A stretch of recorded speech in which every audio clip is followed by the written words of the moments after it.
மாண்புமிகு பேரவைத் தலைவர் அவர்களே, வரலாற்றிலேயே தடம் பதிக்கத்தக்க அளவுக்கு 2025-26ஆம் ஆண்டிலே கனிம வளத்தினுடைய வருவாய் என்பது 4395 கோடி ரூபாய். இதுவரை அந்த அளவுக்கு கனிம வளத்துறையிலே வருவாய் வந்ததாக வரலாறு கிடையாது. ஏற்கனவே எங்களுடைய அரசு முழு அக்கறையோடு கவனத்தோடு செயல்பட்டதால் வந்தது. 150 புதிய குவாரிகள் ஏலமிடப்பட்டன. ஒன்றிய அரசும் எங்களுக்கான நாடு முழுவதும் 200 தொகுதிகள் ஏலமிடப்பட்டது. மின் ஏலத்தில் தேசிய அளவிலே தமிழ்நாடு சிறப்பாக செயல்பட்டமைக்காக இந்திய சுரங்கத்துறை அமைச்சகத்தின் பாராட்டை பெற்ற அரசு தமிழ்நாடு அரசு என்பதை நான் தெரிவித்துக் கொள்கின்றேன்.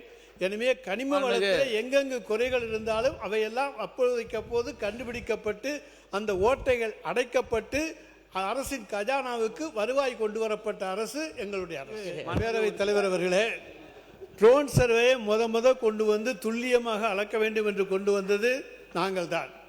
எங்கேயும் எந்த தவறும் நடந்துவிடக்கூடாது என்று. ஆனால் எங்களுடைய கனிம வளத்துறையினுடைய உதவி இயக்குநர்கள் அளவு செய்து அளவீட்டை வருவாய்த்துறையிடம் ஒப்படைப்பார்கள்.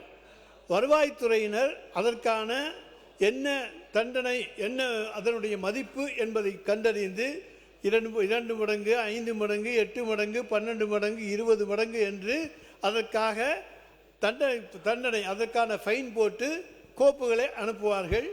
ஏற்றுக்கொள்பவர்கள் பணம் கட்டுவார்கள், மற்றவர்கள் மேல்முறையீடு செய்வார்கள்.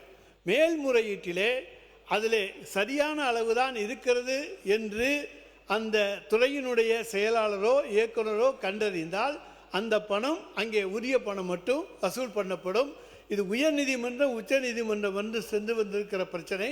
அதிலே நீங்கள் குறிப்பிட்ட அளவு ஒன் டைம் தான் வாங்கணும் அப்படிங்கிற அளவுக்கு தீர்ப்புகள் வந்திருக்கின்றன. எனவே இந்த அடிப்படையிலே நடந்திருக்கிறது. ஆனால் அந்த காலகட்டம் என்னுடைய காலகட்டம் இல்லை என்றாலும் நான் பதில் சொல்ல வேண்டிய பொறுப்பு இருக்கிறது.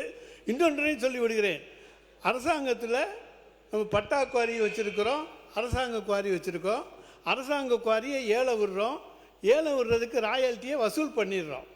ஆனால் பட்டா குவாரிக்கு அவங்களுக்கு லீஸ் அமௌண்ட் வசூல் பண்ணுறோம். இது ரெண்டுக்கும் உண்டான வித்தியாசத்தையும் அமைச்சர் எடுத்து பார்க்கணும்.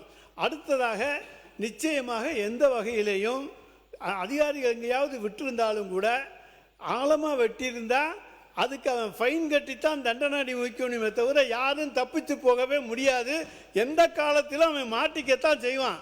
அதாவது ஒரு கல்குவாரியிலே ஒருவன் அளவுக்கு அதிகமாக வெட்டி எடுத்திருந்தால் அவன் தப்பித்து போவதற்கான வாய்ப்பே கிடையாது. எந்த காலத்திலும் அதற்கான அபராதத்தோடு அவன் பணம் கட்டித்தான் ஆக வேண்டும். எனவே யாரையும் தப்பிக்க விட வேண்டும் என்கின்ற நோக்கம் எங்களுக்கு எந்த காலத்திலும் இருந்ததில்லை.